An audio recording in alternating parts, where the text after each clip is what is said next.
Hey guys, welcome back to Soulback Sports, and I'm so back with another video, and I'm going to be doing a QB rookie ranking for the upcoming 2024-2025 season.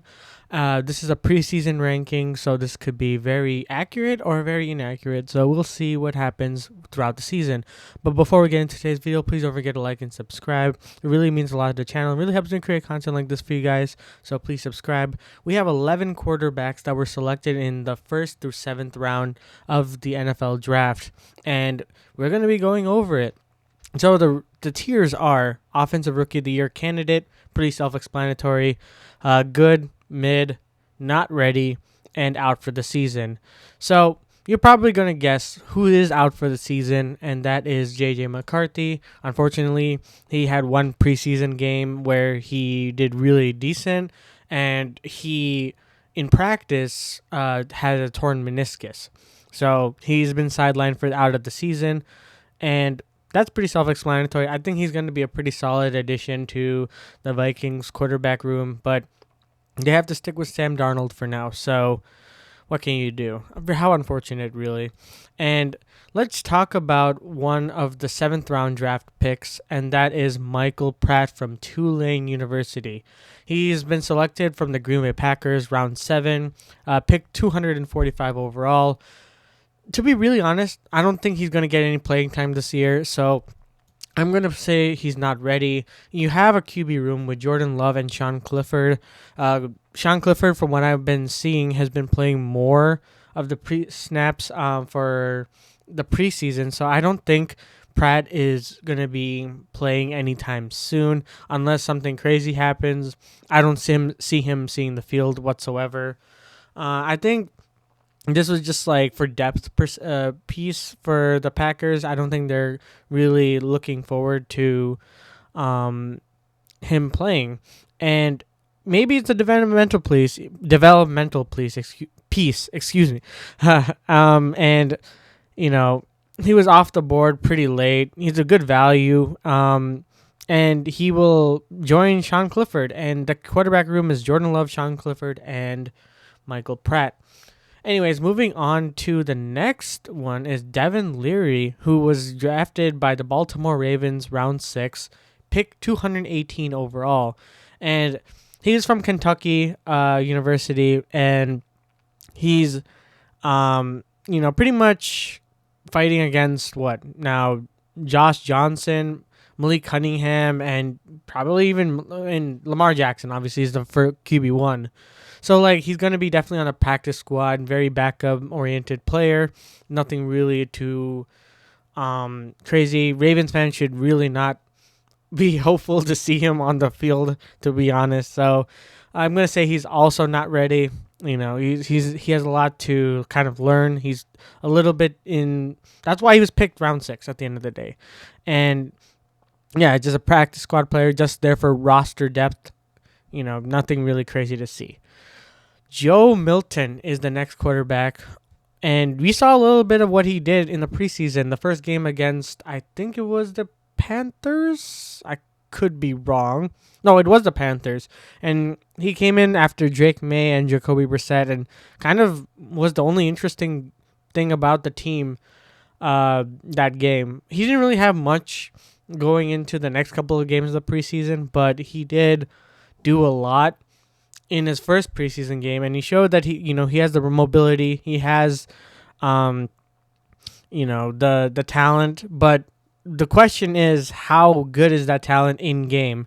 A lot of Tennessee fans have been saying hey, he's really good in practice. He will give you those really highlight plays in practice, but when it comes to the field, all he does is throw the deep bomb, go routes, and it's half the time an interception sometimes. So I think that he's going to be, I don't think he's ready yet. I feel like he's probably not going to see the field. I think Drake May has a more chance to see the field if Jacoby Brissett doesn't turn out to be the guy.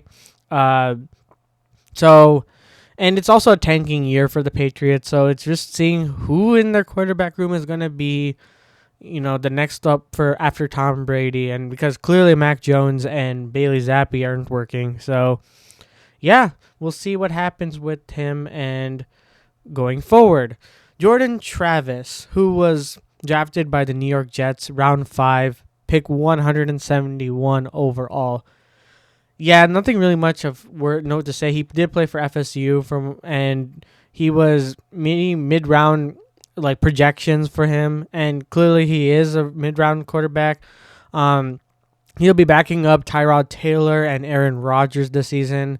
There is a potential chance if Rodgers does not stay healthy, he could see the field. But I don't really see him doing necessarily well. This team, the New York Jets, aren't really set up for developing a quarterback, especially with the system that they have and the offensive coordinator in Nathaniel Hackett. I don't see this boding well if he does see the field, and there is a pretty solid chance he does. But if he does, I don't think he would necessarily be in the mid category, but I will say he's probably not ready. But giving what I feel like is going to happen is that Aaron Rodgers is going to play a decent amount of the games, and if not all the games, with the backup being Tyrod Taylor. So I don't think he's going to see the field. So I don't think he's ready yet. And a lot of the bad late round quarterbacks, you can kind of see a pattern, not really ready. But now we're getting to the spicy stuff now. We have Spencer Rattler, who was drafted to the New Orleans Saints, round 5, pick 150 overall. Yeah, the Saints are an interesting organization right now. They are fighting for the cap, and they have a lot of expiring pieces. Half the time, I don't even know who's on their roster anymore. They got rid of Michael Thomas, I'm pretty sure, or waived him. Their roster quarterback specifically is consisted of Derek Carr. Who else is there? Jake Hayner, I'm pretty sure, is also there.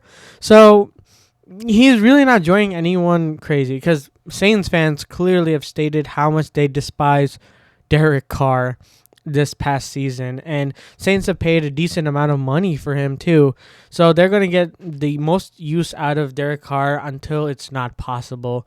And I could very well see Spencer Rattler being put into the situation. How well he'll do, honestly, I don't know. The only weapon he really has is Chris Olave, and maybe the tight end with Jimmy Graham.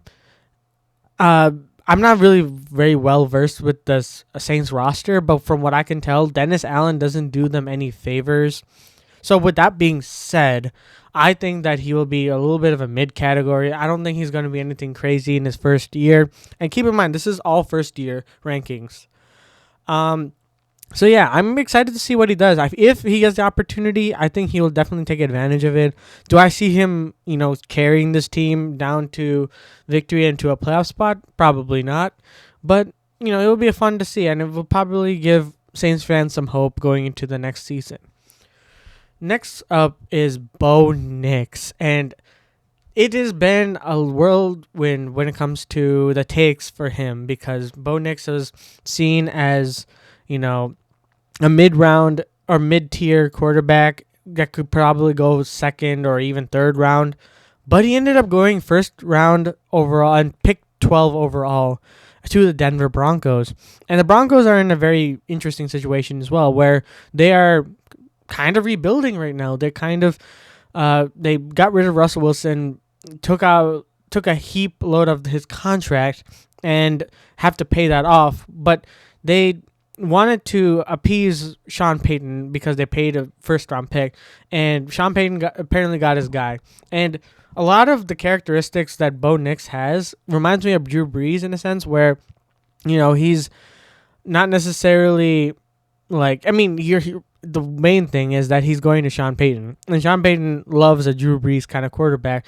That characteristics, the arm talent, the mobility, the quick decision-making, all leads to potentially see that he could be the next Drew Brees for Sean Payton. But, you have to take a look at their quarterback room. Nothing really crazy. I feel like, and also Bo Nix is literally starting as according to Sean Payton. So I think he'll be good. I think he will be really good. I wouldn't put him necessarily in the Offensive Rookie of the Year category, but I think he's going to turn a lot of heads this year, especially with what we saw. I literally saw him in person against the Indianapolis Colts in the preseason, and he looked really good in person too. Like, he gets the ball out very quickly. He has quick reads. And even in outside the pocket in mobility wise, he does pretty good. How he will bode against the NFL defense and a real NFL defense, we shall see, because we haven't seen that. It's preseason, anything can happen. But I think that with his experience at Auburn and Oregon, he's going to be pretty solid. And let's move on to JJ. No, we already did JJ McCarthy. Whoops. Michael Penix Jr., the biggest story of the NFL draft this past season, because you pay a lot of money for Kirk Cousins, a 4-year, $180 million deal, and you have the 8th overall pick, and you decide to take Michael Penix Jr. Stunned the NFL, really, because you were supposed to go with like a wide receiver or like a Rome Odunze who was on the board, and you decide, okay, we'll just go with quarterback because we need to, have a backup plan. That's my thinking. They have a backup plan, but why would you pay that money? Anyways, I digress. I think Michael Penix Jr. is going to be sitting a lot this year. He didn't play the last couple of games for the Falcons, and the plan is, it seems, that Kirk Cousins is all right, that he's going to start for the rest of the season. And I don't see him seeing that much action. And it's going to be tough because I feel like if he does see action, he's going to have a little bit of a struggle. But from what I saw in the preseason game, he looked pretty good. And like Bo Nix, he has the experience. He's 24 years old. Bo Nix is 24 years old. Like, you have the experience in college, which could potentially really bode well for you. And they don't have Arthur Smith now as their offensive coordinator. So the question is, if he plays, let's say he plays halfway through the season, Kirk is sidelined or something, I think that he'll be good. But for the sake of it, I don't think he's ready yet, just for the sake of what he has in terms of quarterback depth in front of him. I think Kirk Cousins is going to play, but if he doesn't, this is under the assumption he doesn't. So if you're looking at this at the end of the video and you see Michael Penix is like in the mid category, that's because there's a lot of uncertainty with his position this year. There's not much you can really like gauge until the season starts. Like, you really can't gauge how he's going to go because the Falcons as a whole are very much of an enigma. Like, you can't really gauge that. I think he's going to be all right in his first year. I think there's going to be a decent learning curve for him, but I digress. Drake May, like I mentioned with Joe Milton, the Patriots decided to take 2 quarterbacks, one with a 3rd overall pick and one in the 6th round, and Drake May was that 3rd overall pick. He looked pretty good. He did in his last couple of games, and the deep ball is fine, quick reads, but I think that the Patriots as a whole aren't going to be good, which is going to be detrimental to his development. And I think that he is going to have a mid-rookie season. Nothing really much to say, but I think he's going to be better than these two. Not really much else to say because you have to see that the Patriots are rebuilding this offseason and they're trying to move in a direction post Tom Brady. They're trying to figure out their identity. They have Gerard Mayo as a head coach for the first time. So it's a little bit of a learning year for them. Let's go to the number 2 overall pick, Jaden Daniels. And Commanders fans have been fighting between Drake May or Jaden Daniels this past offseason.